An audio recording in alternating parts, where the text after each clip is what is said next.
All right. And so that's happening. And that's working. All right. I guess I'm live. Right? Okay. Looks like I'm going live over there. All right. Sound checking out. I'll move microphone a little closer. All right.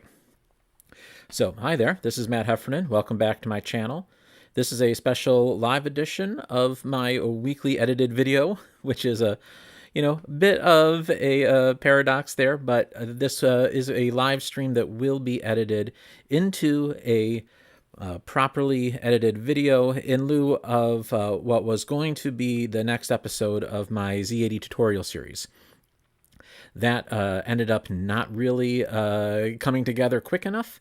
So this is what we're going to do. This is sort of based on my last vlog episode where I introduced the 620-in-1 NES Classic knockoff from Wish that fills that market segment that Nintendo decided to leave open. And so I'm going to go and play some of the games on there. I tried doing the stream last night, and there were a lot of issues. It just did not work out all right.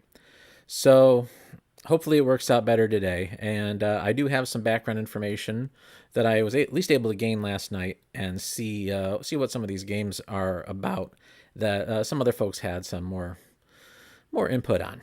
So let's see what we can do. Now, in the previous video, I went through a bunch of the Contra games already. Let's see what we can do. All right, let's take a look at the Ninja Turtle games. You can see we have 4 Ninja Turtle games, and they're all there were different versions of Teenage Mutant Ninja Turtle games for the NES. And we'll see what this one is here. This is obviously, it's in Japanese, so this is a Famicom version. And yeah, so this looks like, is it going to be the platformer? I think that this is how the platformer one starts. All right. Yep. You have the overhead map. And then then you get down to these little platformer levels. So, I mean, nice controls for this, but this game, of course, is very difficult. And there's a area that becomes very difficult. A lot of people don't know how to get past. And I know I've been stuck on it, but now thanks to YouTube, we can see how that's supposed to work. I'm getting beat up by all these guys.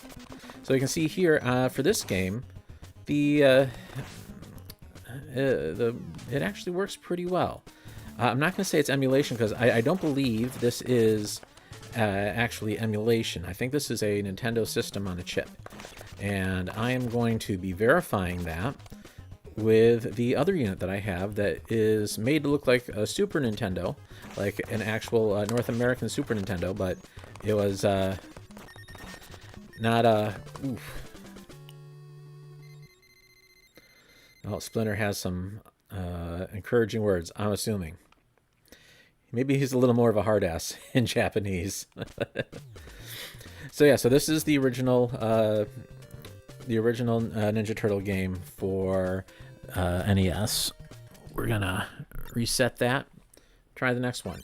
So anyway, this Super Nintendo looking thing that I have is another NES system on a chip with a few hundred built-in games on it, just like this one. And I'm going to crack that one open because that's not the one that, like my kids actually use. My kids like to play with this little mini NES that's not an NES Classic Mini. All right, so we can choose our turtle. So I think this is the arcade beat 'em up port. Let's see. There we go. Got to hit A to select them. Yep, that's what this is. So Ninja Turtles 2 is the beat 'em up.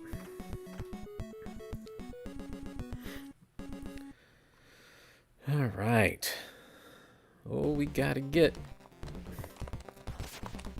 Oh. We'll beat 'em up with the nunchucks.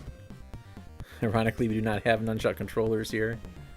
These are, of course, DB9 connectors because this is cheap and not anything Nintendo proprietary other than all the intellectual property that was stolen to make this system. But again, if Nintendo didn't want their intellectual property stolen, they would have made a proper number of the NES Classics. While the market was there, they would have filled that market. But they decided not to do that. And now you're going to have this situation happening.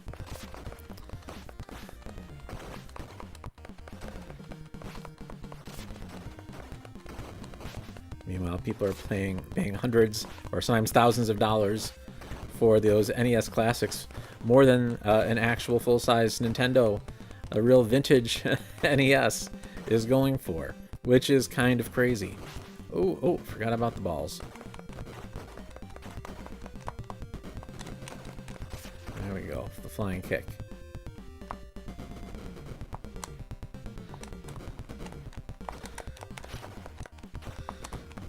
So definitely the beat 'em up is a lot more limited.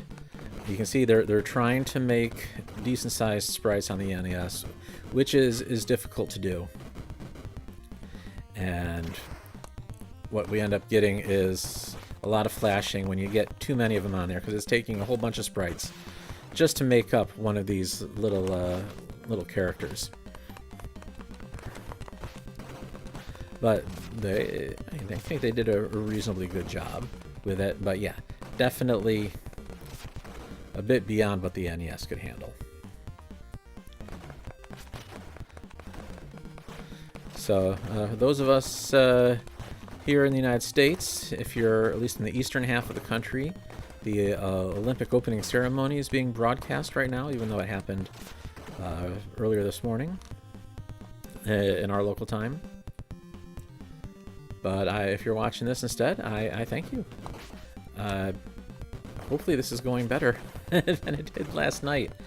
I guess the stream is going out. I haven't seen anybody pop up in the chat yet. But if you are there, just chat and put something in the chat. Let me know you're there. And let me know if there's a particular game that you'd want me to play. Either something you want me to look for in here, or something that you might see in the menu as I scroll by. Maybe back in that original video you saw it, or you can see it here when I go back to the menu live. Alright, I'm gonna... Oh, Electron Star Clap, she came back. Didn't get enough last night. Hopefully it goes better tonight. For everybody, I know you also had some difficulty losing your internet last night. But thanks for coming. All right. Let's go see what else we're gonna play. So we saw Ninja Turtles 1 was the original NES Ninja Turtles license game, and then Ninja Turtles 2 is the arcade beat 'em up port. But what's 3? Is this a real game? 1992 from Konami. And what is that? Oh, this looks like alternate graphics for the beat 'em up port. It looks a little more like the arcade. Oh, very fancy. Oh, Ninja Turtles. It is Ninja Turtles 3: The Manhattan Project. Very interesting. One turtle. Hi, Archangel, Mr. Captain Patriot. Thanks for showing up tonight.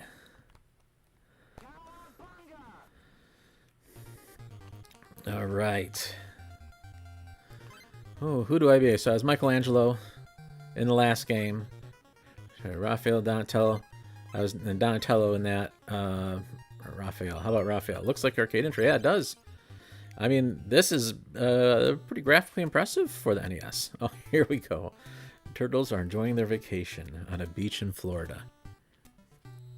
When suddenly... Come on, April's report is just about to start. Oh, there's April. Here in New York, crime is escalating every day. Oh my goodness. And where are the turtles? They're hanging out in Florida. You know, there's no shortage of crime in Florida. There's a whole lot that can be taken care of there. Bummer Dudes hits Shredder. Uh-oh.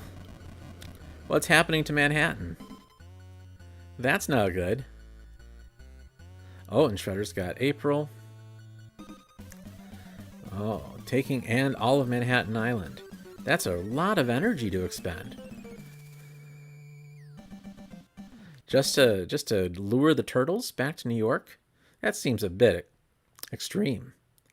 Florida, horrible pizza indeed. Why are the turtles in Florida? There is zero good pizza in Florida. I can attest to that. I've been there many times.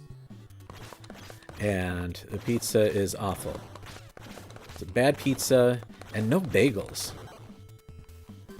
Like, I think unless you're actually in a Jewish retirement home, there's no bagels anywhere in Florida. Like, they don't know how to do proper New York style baked goods.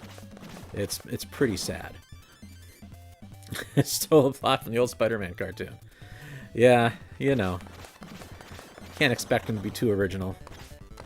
Alright. Ooh. Let's get these guys. So, okay, so this is... Okay, so it seems like the same controls as the number 2, the first beat 'em up. Ooh. The horrible water.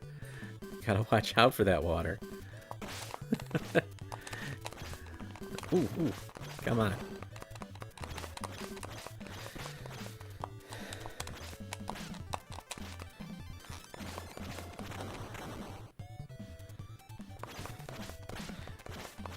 Ooh, come on, there we go, Raphael. So you can see here another decent port of that arcade beat 'em up. You know, as good as you can expect on the NES. Again, with the sprites that are a little more than NES can handle, as you can see there. And I think what we're seeing with those artifacts, the flashing, it's due to the fact that it's a system on a chip, and it's not emulation, so it's not like a supercharged NES that you could get, say, with a ARM-based emulation. Unless you're really going for the fidelity. But I think this is really a NES on a chip. A one-chip Famiclone, probably a epoxy blob on a little PCB, and everything connects to it. And you have DB9 connectors, and that's it.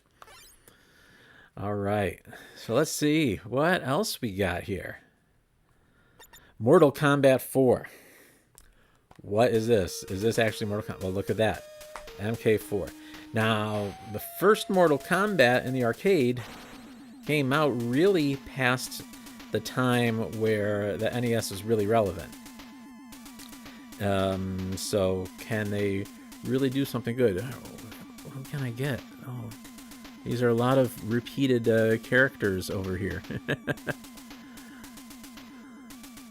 Alright, so let's see, who's this guy?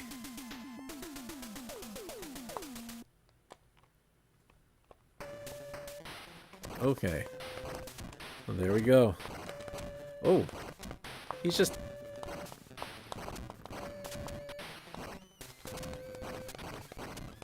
Am I playing? I guess I'm playing. Who am I? Okay, so I am the guy in the black pants. I guess that's Nightwolf. Come on. So I don't know how these combos are supposed to work. Again, with only the 2 buttons, these fighting games, it's not doing it. How are the controllers on that thing? One of those 620 themes, SNES. Yep, I've got the same one too. That's one I'm going to be cracking open in a later video. The controllers are pretty bad on SNES. I did play that one a bit. This is a NES style controller, like the original NES. It's not bad. I've actually seen worse for like USB type controllers, but it's not great. It's not as good as a real Nintendo. So definitely, if you were to get NES Classic, you're gonna get a good quality Nintendo controller with that. But good luck getting one. So this is what we got. Yeah, DB9 connectors, the same thing. Yeah, it's very, very strange. So, let's see. I'll continue. I don't know how this is supposed to work. Alright, select. Alright. Looks like Liu Kang and Nightwolf is the only way to do it. I can't get any other combination to happen. So yeah, so some of these, they seem to work better than others. My understanding is that a lot of these ROMs have been hacked, and it's or there's some deficiencies with the system on a chip, and some games just don't want to work right. But others are like perfectly fine, perfectly playable. But yeah, definitely the controllers. Yeah, we're talking about much lighter buttons, but there's a pregnant like click to these buttons. So I don't think they're necessarily good micro switches on here, but it might still be some very basic switch. So it may not be a totally mechanical switch, but it feels mechanical. It doesn't just feel like pure mush. But then, like, the D-pad is kind of trash. So it doesn't seem to always... All right, I got it. All right, let's see. No, all right. This isn't happening. So yeah, so Mortal Kombat. No fatalities because it's NES, so I'm guessing that probably had NES seal of quality. So yeah, so we went through last night these other Mario games. Very strange. I might go back and use some of that footage. We'll see. But yeah, if let's see what else we got. Oh, the Tiny Toons. Chippendale Rescue Rangers. Let's try the Chippendale Rescue Rangers. See what that was like. All right, so here's another. It's definitely another Famicom one in Japanese. Do I be Chip or Dale? Chip's always kind of boring. Let's go with Dale. All right, there's the whole gang, and we're reading about their story in Japanese. And there's Dale. He's got his fun little shirt on. And let's see. I'll get this apple. Oh, okay. I can throw the apples. That's good to know. Ooh. Oh, that didn't go too well. All right. Can I get this one? Oh, I see. Yeah, that doesn't work out too well. All right.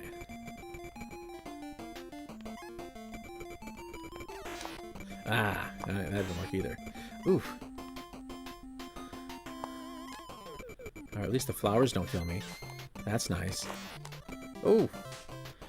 Found that Mario 14 is a hack of a Japanese-only sequel to Kid Nicky Radical Ninja. Specifically the third in the series. Wow, how random. So I think the question is... man. Were these hacks made on actual cartridges? Were these cartridges that you could buy like in a gray market in China and play these games on a real system? Let me try to find these guys. Hey, there we go. Or was it just for this strange market? Oh. Wow. So Chippendale Rescue Rangers, a little too difficult for me. So that was just the one. So what's these other two about?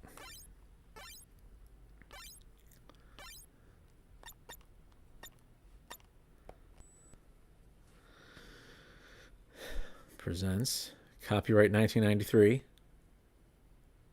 Oh, little spotlight, little searchlight. Okay. Oh, there's Chippendale. That's Chippendale Rescue Ranger 2. Again, maybe this... Was this Japan only? Because again, 1993, this is really late for an NES game. Not a lot getting put out in the West at this point. Maybe I'll try Chip, because Chip has that Indiana Jones hat now.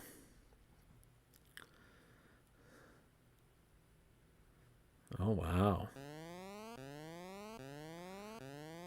There's some sort of prison or something? What is that? Alright, there's Chip. He's talking to some guy in Japanese. He's a very cosmopolitan guy, that Chip. Can talk to some dude in Japanese anytime he wants. Alright, can I just skip past this? Oh, he's very excited. He's saying Japanese with a lot of exclamation points. Oh, and there's the girl. I can't remember the little girl chipmunk's name. They've got a lot to say to each other. And why aren't they talking in English just to each other? They're trying to impress the Japanese guy behind the counter. Somebody in their hotel. Alright, oh, there's Monterey Jack. Remember his name because it was cheese. Can't forget a guy named after a cheese. Alright, well, let's go. Come on. Are we just going to sit around and talk? Oh, let's have a conversation in Japanese with every character. Is Dale going to come out? How about Donald Duck? Okay, there's Dale. So maybe with Dale coming out, that's the end of it. Okay. Alright, Dale. Okay. Is this a movie? Or is this a game? Boy, this would be really enthralling. I'm sure, just totally, if I could actually understand this. Alright, so now the Japanese guy's just talking to us.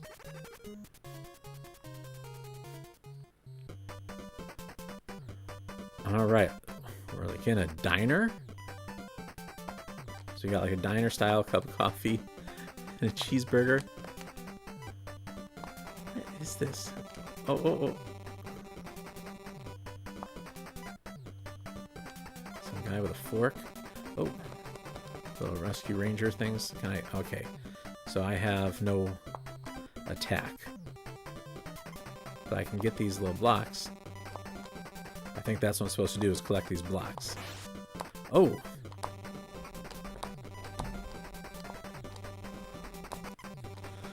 Man. So, again, just a very strange platformer. Yeah, Chip has the hat. And Dale has the Hawaiian shirt. Oh, and I have no way of jumping down.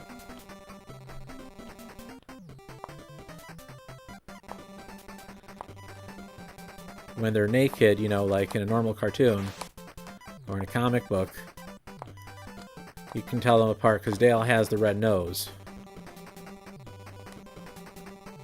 and the gap tooth smile. Oh, jumping on top is no good either.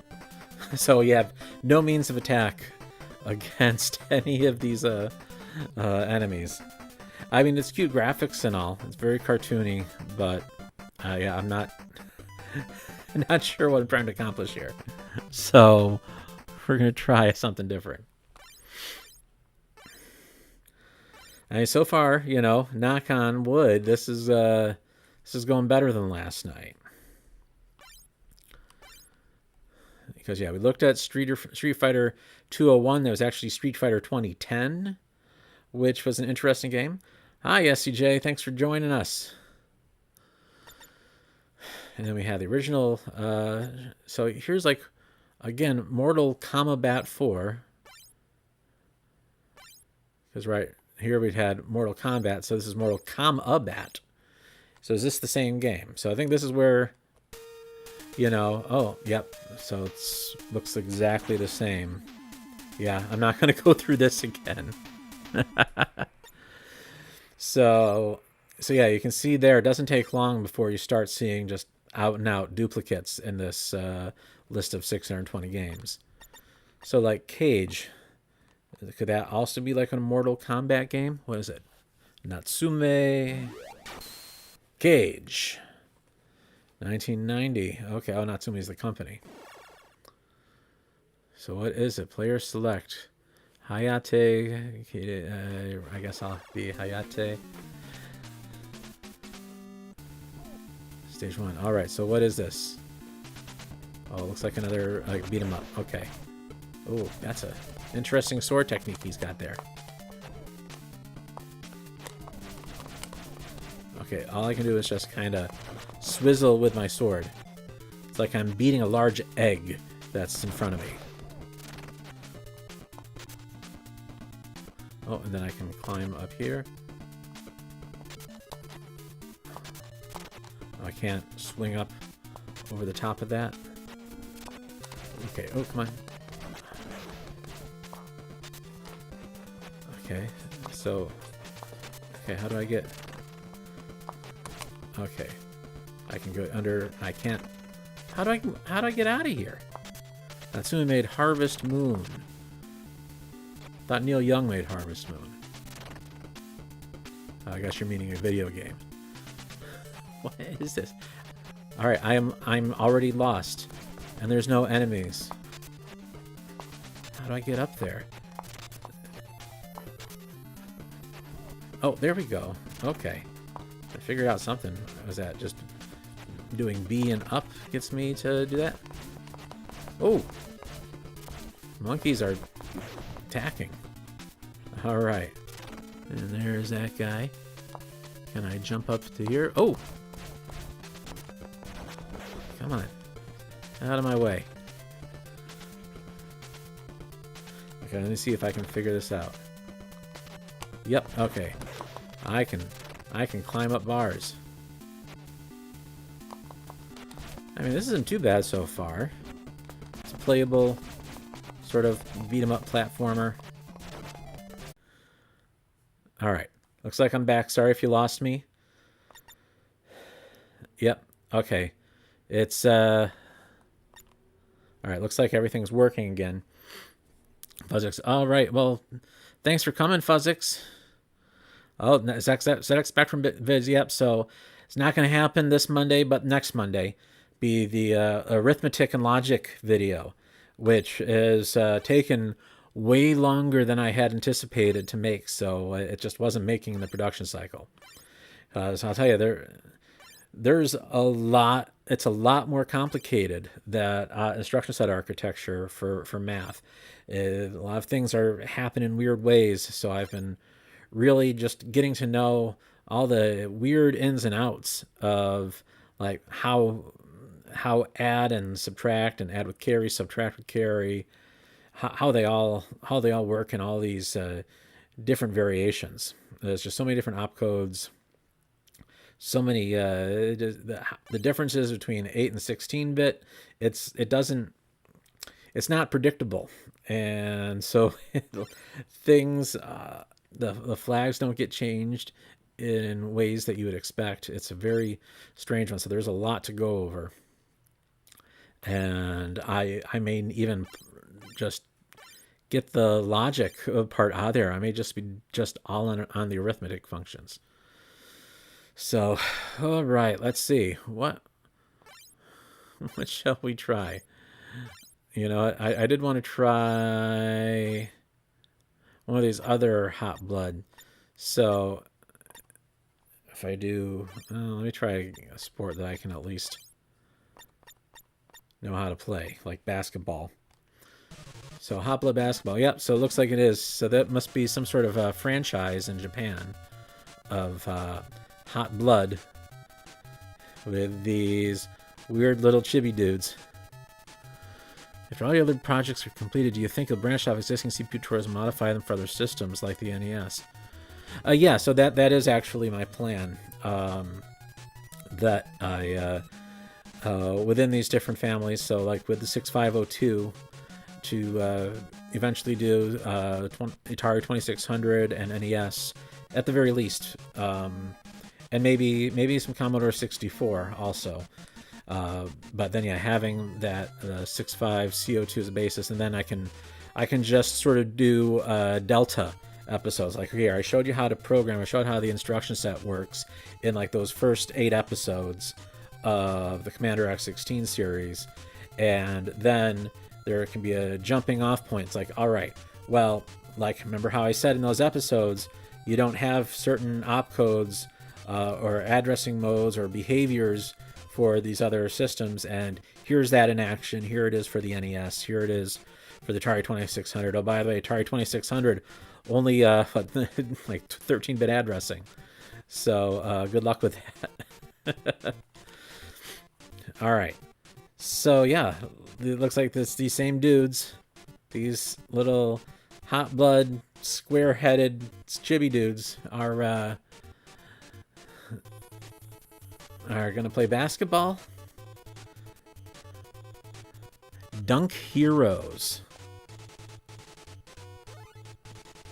Okay, well, at least one player. Ah, America. And choose different places. So that's New York. That's some aircraft carrier, space shuttle. All right, well let's try New York. Okay, that's looking very NBA Jam-ish right now. Kunio-kun game. It has a ton of games, many even adapted to North America. Most famous being River City. Well, I've heard of River City Ransom. So does that include these similar-looking dudes in that? The little square-headed chibis?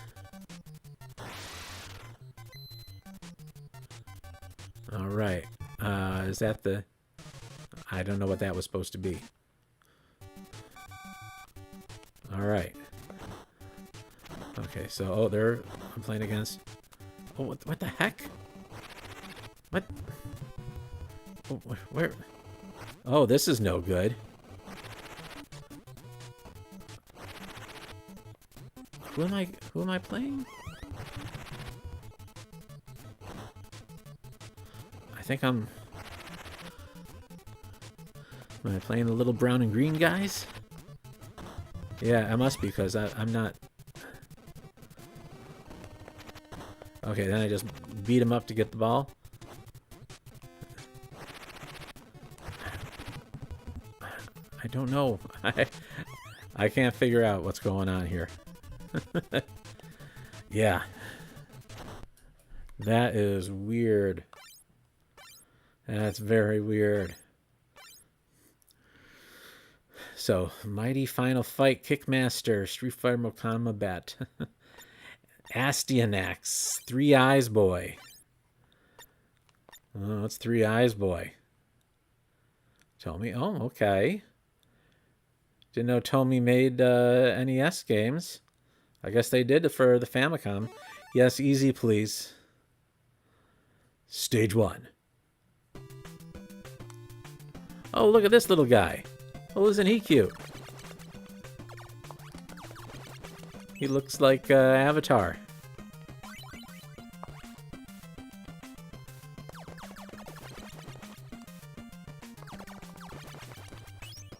Well, this is pretty easy so far. Like, I'm not dying right away. That's how you know it's easy. That I'm actually capable of playing it. So this is definitely looks like it was more of a kid-oriented game by having that easy mode. And that's what people gotta realize, like, and my kids play some of these games, you know, they grew up where, you know, easy mode's a given. The games tell you how to play them, they ease you into it. That, ooh.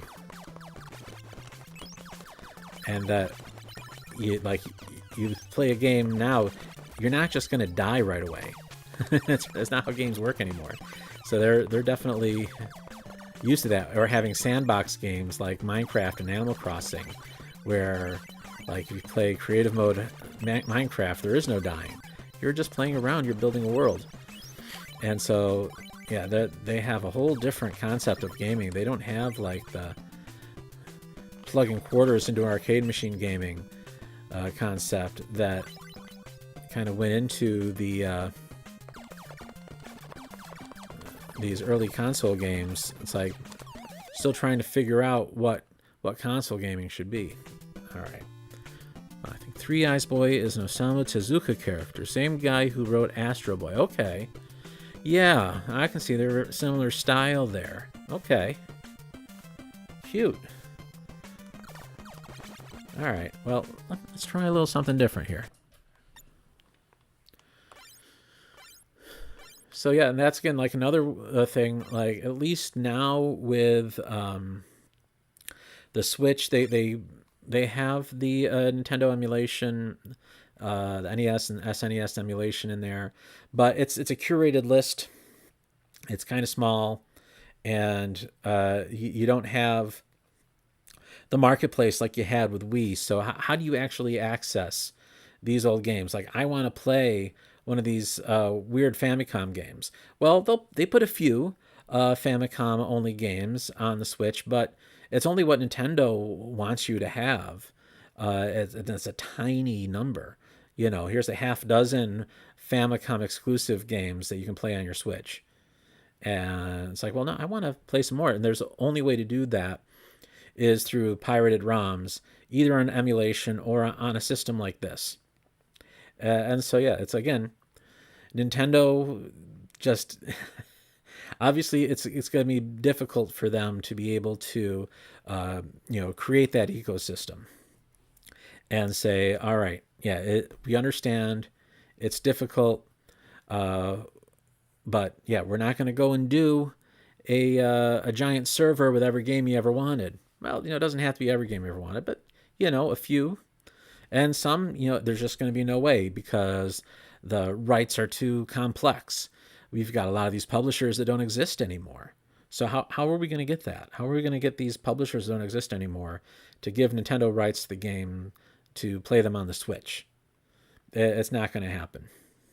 Or to redo the NES Classic and then have the ability to buy like DRM'd ROM versions to plug into it. They're not going to have that. It's just too much to deal with. And that's what they could do is come up with a legit one of these where here it is. It's a 701 officially licensed Nintendo. Every game that we were able to, have access to, that we could get publishing rights for, we put it in there, and we got the world's cheapest lawyer and got all the rights together. I know it's hard. It's like, really, how can we expect them to do that? I think we could at least expect them to do like at least the NES Classic and just keep producing it, because that could at least starve us a bit out of the market. But eventually, you're never going to get this kind of experience unless you're doing emulation or buying this knockoff. All right, Dead Fox. Start. Oh, it's another password one, kind of like Metroid. Oh, here we go. Interesting animation. I always kind of like that, the concept of a password. So basically, it's a hash code, and there's a finite number of game states, and you just put the hash code in, and there you go. That state is reproduced. And so yeah, it's a pretty neat way of getting around the lack of non-volatile RAM. Because as you remember, so in North America, we started getting the battery-backed SRAM games like Zelda, and that's how you're able to have save games. And before that, you had the passwords, and that was an extension of the Famicom Disk System, where the original Japanese version of Zelda came out on this proprietary floppy disk, and then you were just saving your game on that floppy disk. All right, here's Dead Fox. Okay, he is just shooting dudes in the jungle. Okay.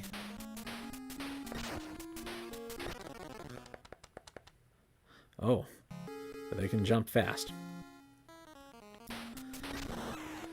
But yeah, it seemed like the battery-backed SRAM cartridge concept never came out for the standard Famicom. That they only did that on the disk system. But then when you had the Super Famicom, that became more of a standard. Okay, how do I get up over there?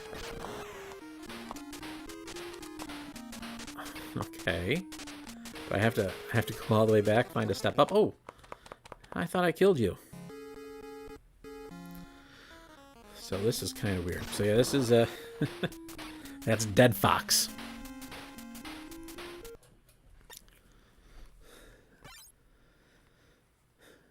And then of course after the SNES we get to Nintendo 64 still had well,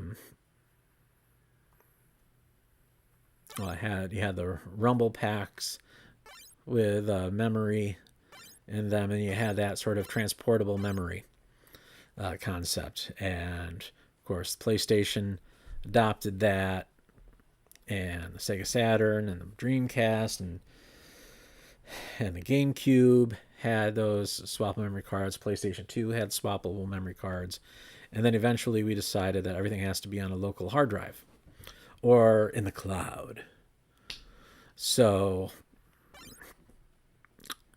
now either you log into your cloud account or, you have your system just cached locally, all your save game data.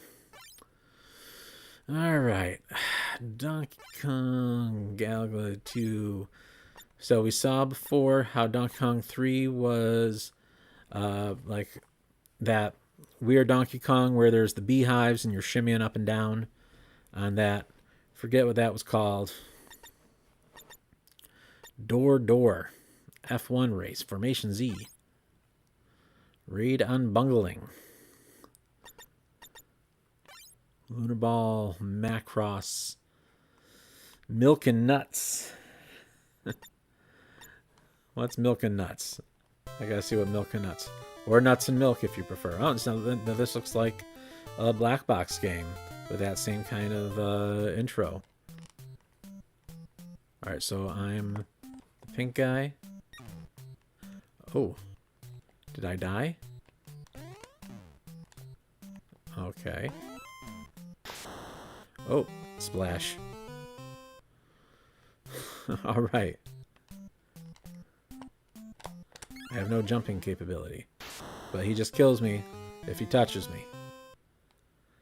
Am I milk and he's nuts, or is it the other way around?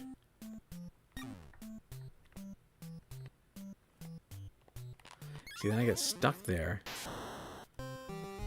Alright. Milk and nuts. Not so great.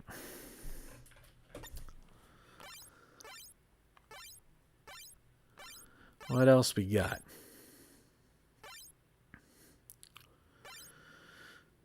Oh, Defender, yeah. Clue Land, Burger Time, Dig Dug. So this was neat, is that you did have like a bunch of Namco ports for the NES when it first came out. So all of the big Namco arcade games had pretty faithful ports in Nintendo, because NES could do like these Galaga Class games.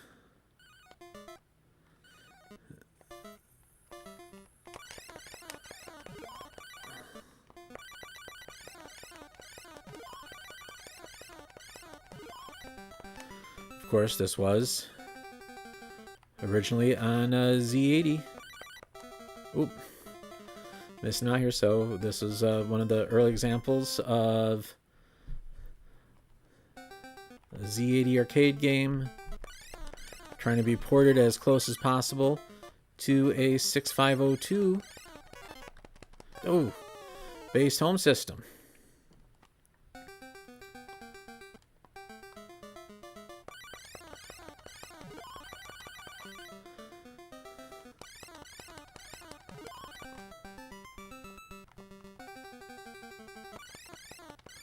There we go. Blow it up real good. So, I mean, yeah, this works pretty well.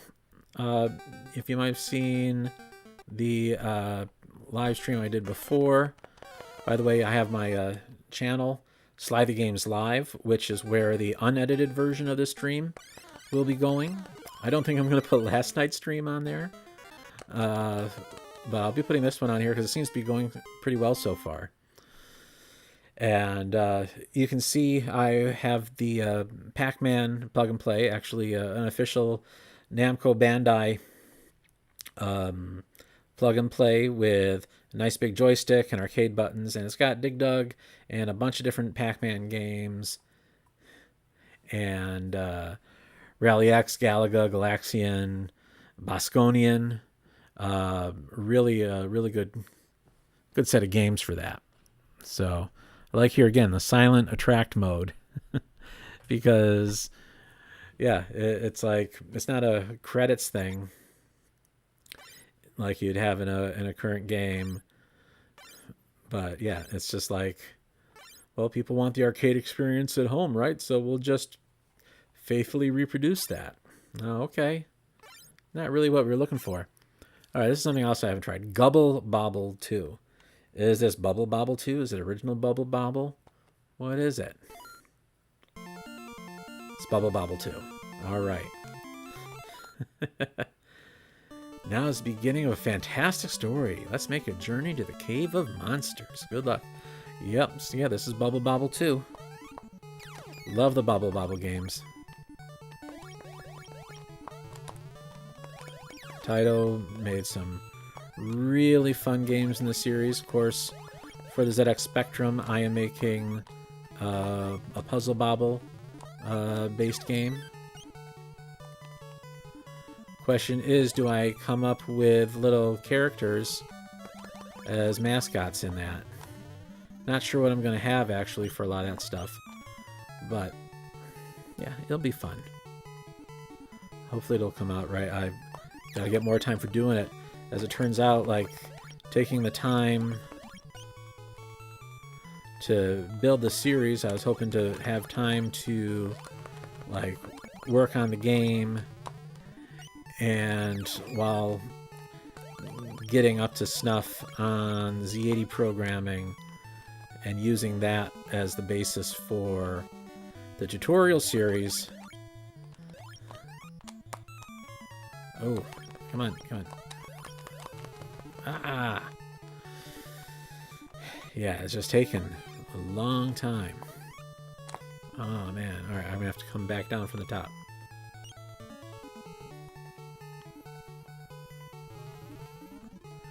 And yeah, so it's taken a while to get that going, so not a lot of progress on the Pop game.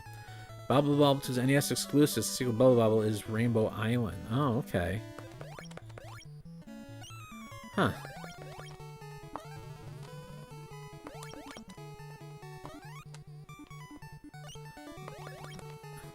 I like these little top hat guys. 'Cause yeah, I definitely don't remember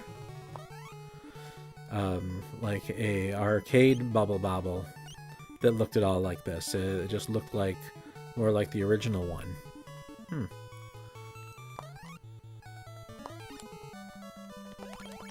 Oh. All right, come on. Ah! All right, there we go. Boom. Yeah, we got the speed bubbles on that.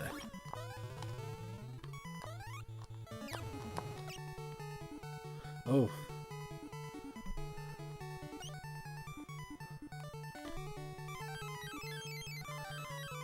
Alright, let me get... Oh, come on. Let me get speed bubbles going the other way. Come on.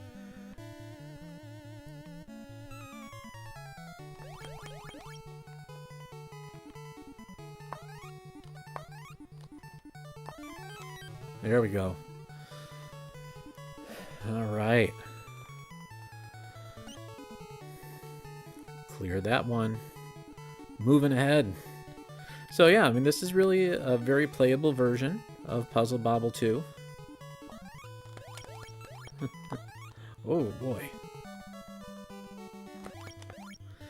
And yeah, so I give this a try. I mean, that would be really nice, is that, like, if you had on the Switch or some other new version of the NES Classic, yeah, getting some of these companies that still exist in some form, like Konami and Taito, and get them to just give like a blanket license. Like, here's our whole library. You can have all the Konami games that we licensed for the NES.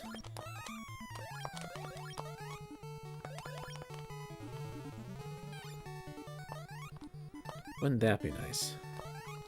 Alright, so it looks like these angry guys don't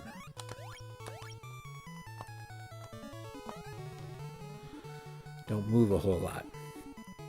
So I think that would probably be the only way to really do it is, yeah, you've got these sort of abandoned publishers. We're not going to be able to give that permission, but these guys that still exist, we'll just say, fine, you know, we're making zero money off our old NES games. Please give us whatever, anything you can, and that's better than nothing. You have the ROMs already, and then people can enjoy these old games, and then maybe we'll put out a new game in that franchise, and people become more interested now that they've had a chance to see its history a bit. Who knows? Are they thinking that way? Do they not care about the history? One has to wonder. Oof. How do I get up to that guy? Oh.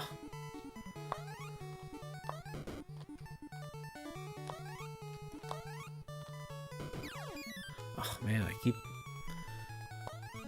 getting right in his line of fire.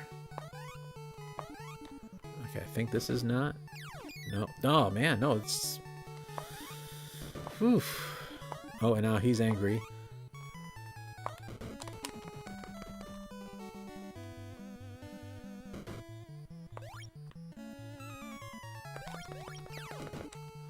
Oh boy. Alright, so that's what it was. So I can't kill him, but I can get this little buzzy dude.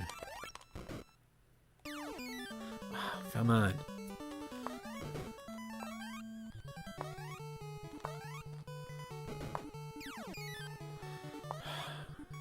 Do I just like have infinite lives here? So there's two. Nope. Oh, I'm down to one. How do I get over there? Gotta.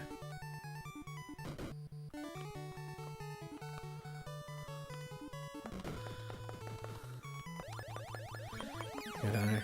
I can't. Alright. I think that's all I'm going to get out of Bubble Bobble 2. So here, I'm coming up on an hour here. I think I've got like an hour worth of stuff. And I'll go back the other way. Just kind of curious, what's Burbles?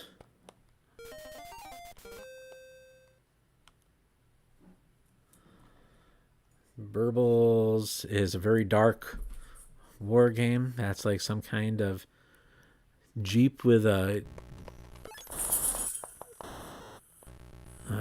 gun on it. And I'm trying to kill the paratroopers.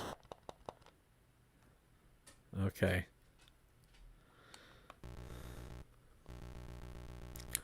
Yep, so I've got a Jeep-mounted gun.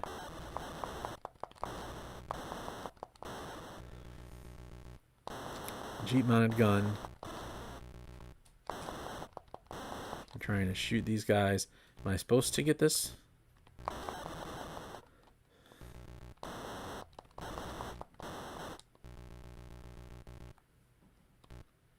Let's see.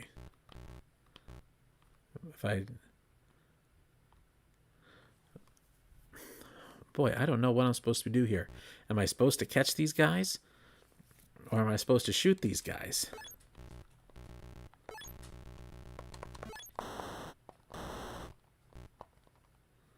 Game over. Alright. I think I'm just supposed to shoot everything because it looks like I got that medical box. And that. So that game is indeed Burbles. Aimless. Yeah, I remember seeing Aimless. That was like a Harrier type game. Oh, yeah. Port of Xevious. Challenger, Mach Rider. Seems like a violation of GV. Yes, it does, doesn't it? It really does. And Tetris, too. So which Tetris is this? I actually remember renting the Tengen Tetris before it was taken off the market. My local video store had the Tengen Tetris. This doesn't look like... I guess it kind of looks like the Nintendo one. Doesn't look like either one too well. But anyway, yeah, so I had the Tengen Tetris. That was the first Tetris home game I ever played. There was a local restaurant bar place that had the first Tetris machine I ever saw, and that's where I first played Tetris, was on that arcade machine. And yeah, so I became a very big fan of Tetris right away then. But, you know, it was one thing when I was plunking quarters into this machine at the bar. Then when I rented the Tengen one, all of a sudden it kind of like, even though I only had like a 2-day rental, it like took over my life. It was all I could think about, because I played it for a couple hours, and then all these falling blocks sort of invaded my psyche. It was very strange. So I never had a game quite affect me that way before. All right, let's see.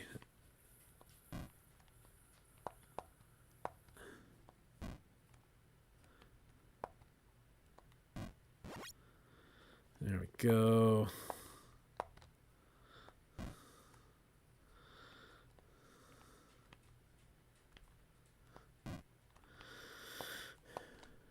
But then after renting the Tengen one, I remember renting it the one time, and then I bought the Nintendo version, the one that they published, which I think came out. Can't remember if it came out before or after the Game Boy, but I never had a Game Boy.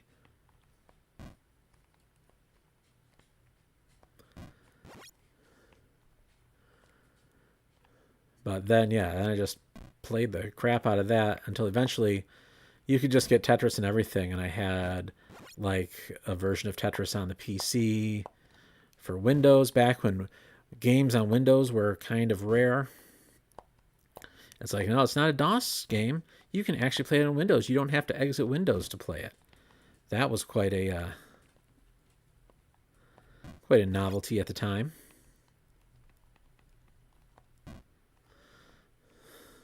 Boy, I mean, they don't like giving me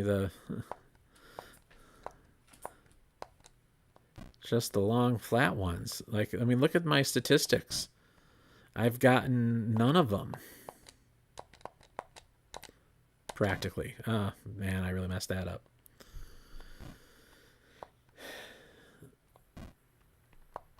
I think this game is violating my civil rights, my human rights, to have a normal game of Tetris. I mean, can I really not get... Am I really supposed to get, you know, all this? Yeah, forget it. Just let it die. Yeah, that was weird. I don't think that version of Tetris, it looks like it's trying to be more like the arcade game than any of the home ports. But that's interesting. I think that Tetris, that gets us an hour in. So I think that's all I'm going to be doing for tonight. But I thank you folks for coming in. And if you look out on Monday, this will be a fully edited video. And I'll get it down to much less than an hour to look at some of the highlights from this. And maybe I'll pull in stuff from last night. We'll see what happens. But anyway, I thank you for coming out tonight. And hopefully I'll get to do another stream again soon. But definitely next week, I'll be having the next Z80 tutorial video. That'll be coming out. So, all right. Bye, everybody. Have a good night.